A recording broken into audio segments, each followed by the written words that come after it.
আমি দায়িত্ব নেওয়ার পঞ্চম সপ্তাহ হয়েছে।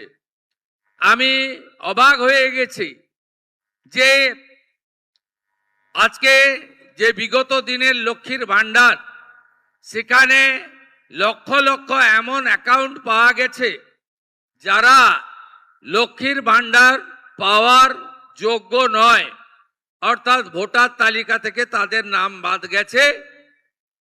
কেউ মৃত, কেউ অভারতীয়, কেউ এলাকায় থাকেন না তাদের।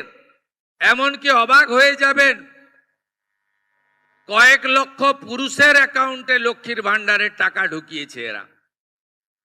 এটা সরকারি টাকা। প্রাপকদের কাছে, যোগ্য প্রাপকদের চিহ্নিত করে তাদের হাতে কর্মসূচি পৌঁছে দেওয়ার ইচ্ছাই যিনি নিজেকে প্রধানমন্ত্রী বলেন না, প্রধান সেবক বলেন নরেন্দ্র মোদীজির, আর তার অনুপ্রেরণায় মার্গদর্শনে এই রাজ্যে যে ডবল ইঞ্জিন সরকার তৈরি হয়েছে, সেই সরকারও এই নীতিতে বিশ্বাস করে যে মানুষটির প্রকৃত প্রয়োজন তাকে পৌঁছে দেওয়ার দায়িত্বটা সরকারের। তাই আমরা আরো অবাক হয়ে যাব